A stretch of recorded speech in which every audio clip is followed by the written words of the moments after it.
From translation, ISV International Standard Version. This 25th day of the year. Today we are reading passages Exodus 22 to 24. Exodus chapter 22, verses 1 to 31. If a man steals an ox or a sheep and slaughters it or sells it, he must pay back 5 oxen for an ox and 4 sheep for a sheep. If a thief is caught breaking in at night and is struck and dies, the one who struck him is not guilty of bloodshed, but if it happens after sunrise, he is guilty of bloodshed. A thief must certainly make restitution, but if he has nothing, he must be sold to pay for his theft. If what he stole is actually found alive in his possession, whether an ox, a donkey, or a sheep, he must pay back double. If a man lets his livestock graze in a field or a vineyard, and he lets them stray so that they graze in another man's field, he must make restitution from the best of his own field and the best of his own vineyard. If a fire breaks out and spreads into thorn bushes so that it burns grain, standing grain or a field, the one who started the fire must make full restitution. If a man gives his neighbor silver or goods for safekeeping, and they are stolen from the neighbor's house, the thief, if caught, must pay back double. But if the thief is not found, the owner of the house must appear before the judges to determine whether he has laid hands on his neighbor's property. In every case of trespass, whether for an ox, a donkey, a sheep, or clothing, or for any lost item which someone claims, "This is mine," the case of both parties shall come before the judges. The one whom the judges declare guilty must pay back double to his neighbor. If a man gives his neighbor a donkey, an ox, a sheep, or any animal to keep for him, and it dies or is injured or is carried off without anyone seeing it, an oath before the Lord shall be made between the two of them that he has not laid hands on his neighbor's property. And the owner shall accept it, and he shall not make restitution. But if it was actually stolen from him, he must make restitution to its owner. If it was torn to pieces by a wild animal, he shall bring it as evidence. He shall not make restitution for what was torn. If a man borrows anything from his neighbor, and it is injured or dies while its owner is not with it, he shall certainly make full restitution. If its owner was with it, he shall not make restitution. If it was hired, it came for its hiring fee. If a man seduces a virgin who is not engaged and lies with her, he must certainly pay a dowry for her to be his wife. But if her father absolutely refuses to give her to him, he must pay money according to the dowry for virgins. You must not allow a sorceress to live. Whoever lies with an animal must certainly be put to death. Whoever sacrifices to any god, except to the Lord alone, must be destroyed. You must not mistreat or oppress a foreign resident, for you were foreigners in the land of Egypt. You must not take advantage of any widow or orphan. If you do mistreat them and they cry out to me in their distress, I will certainly hear their cry. My anger will be kindled, and I will kill you with the sword. Your wives will become widows and your children orphans. If you lend money to any of my people, to the poor among you, you must not act as a creditor to him. You must not charge him interest. If you take your neighbor's cloak as a pledge, you must return it to him by sunset, because it is his only covering. It is his cloak for his body. What else will he sleep in? When he cries out to me, I will listen, for I am compassionate. You must not blaspheme God or curse a ruler of your people. You must not delay your offerings from your harvest or your vintage. The firstborn of your sons you must give to me. In the same way, you must do with your oxen and your sheep. 7 days it shall remain with its mother. On the 8th day you shall give it to me. You are to be holy people to me. You must not eat any meat torn by wild animals in the field. You must throw it to the dogs. Exodus chapter 23, verses 1 to 33. You must not spread a false report. Do not join with the wicked to be a malicious witness. You must not follow the crowd in doing wrong. When you testify in a lawsuit, do not pervert justice by siding with the crowd, and do not show favoritism to a poor person in a lawsuit. If you come upon your enemy's ox or his donkey wandering away, you must surely return it to him. If you see the donkey of someone who hates you lying helpless under its load, you must refrain from leaving it to him. You must surely help with him. You must not deny justice to your poor people in their lawsuits. Keep far from a false charge. Do not kill the innocent or the righteous, for I will not acquit the guilty. You must not take a bribe, for a bribe blinds the clear-sighted and twists the words of the righteous. You must not oppress a foreigner. You yourselves know how it feels to be foreigners, because you were foreigners in the land of Egypt.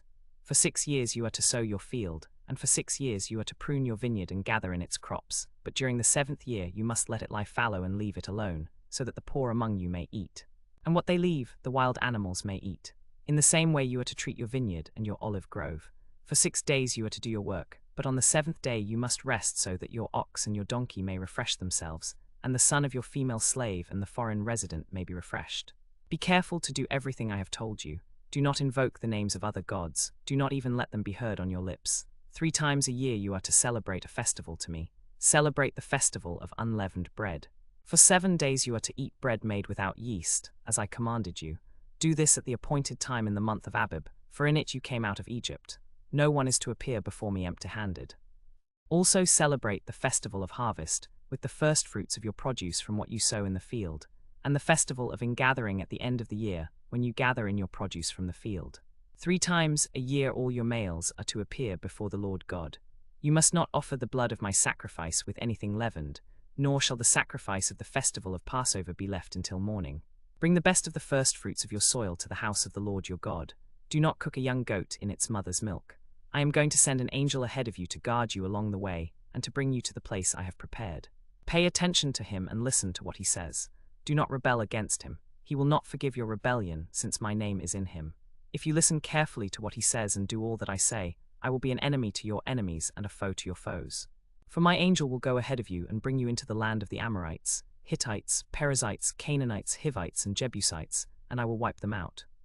You must not bow down to their gods or worship them or follow their practices, but you must overthrow them and smash their sacred stones to pieces. You must worship the Lord your God, and he will bless your food and water. I will take away sickness from among you. No woman will miscarry or be barren in your land. I will give you the full number of your days. I will send my terror ahead of you and throw into confusion all the people among whom you come, and I will make all your enemies turn their backs to you. I will send the hornet ahead of you so that it will drive out the Hivites, Canaanites, and Hittites before you. But I will not drive them out in a single year, because the land would become desolate and the wild animals would become too numerous for you. I will drive them out little by little until you have increased enough to take possession of the land. I will establish your borders from the Red Sea to the Mediterranean Sea, and from the desert to the Euphrates River. For I will deliver the inhabitants of the land into your hands, and you will drive them out before you. Do not make a treaty with them or with their gods. They must not remain in your land, or they will cause you to sin against me, because you will serve their gods, and that will be a snare to you. Exodus chapter 24, verses 1 to 18. Then the Lord said to Moses, Come up to the Lord, you and Aaron, Nadab and Abihu, and 70 of the elders of Israel. You are to worship at a distance, but Moses alone is to approach the Lord, but the others are not to come near, and the people are not to go up with him. Moses came and told the people all the words of the Lord and all the ordinances. The people answered with one voice, We will do everything the Lord has said. Then Moses wrote down all the words of the Lord. He got up early in the morning, built an altar at the foot of the mountain, and set up 12 stone pillars representing the 12 tribes of Israel. He sent young Israelite men, and they offered burnt offerings and sacrificed young bulls as fellowship offerings to the Lord. Moses took half of the blood and put it in bowls, and the other half he sprinkled on the altar. Then he took the scroll of the covenant and read it to the people. They said, We will do everything the Lord has said, we will obey. Moses then took the blood, sprinkled it on the people, and said, This is the blood of the covenant that the Lord has made with you in accordance with all these words. Then Moses, Aaron, Nadab, Abihu, and the 70 elders of Israel went up and saw the God of Israel. Under his feet was something like a pavement made of sapphire, clear as the sky itself. But he did not lay a hand on the nobles of the Israelites. They saw God, and they ate and drank. The Lord said to Moses, Come up to me on the mountain and stay there, and I will give you the tablets of stone, the law and the commandments that I have written for their instruction. So Moses set out with Joshua his assistant, and Moses went up on the mountain of God. He said to the elders, Wait here for us until we come back to you. Aaron and Hur are with you. If anyone has a dispute, let him go to them. Then Moses went up on the mountain, and the cloud covered the mountain. The glory of the Lord settled on Mount Sinai, and the cloud covered it for 6 days. On the 7th day he called to Moses from within the cloud. To the Israelites the glory of the Lord looked like a consuming fire on top of the mountain. Moses entered the midst of the cloud and went up on the mountain. Moses was on the mountain for 40 days and 40 nights.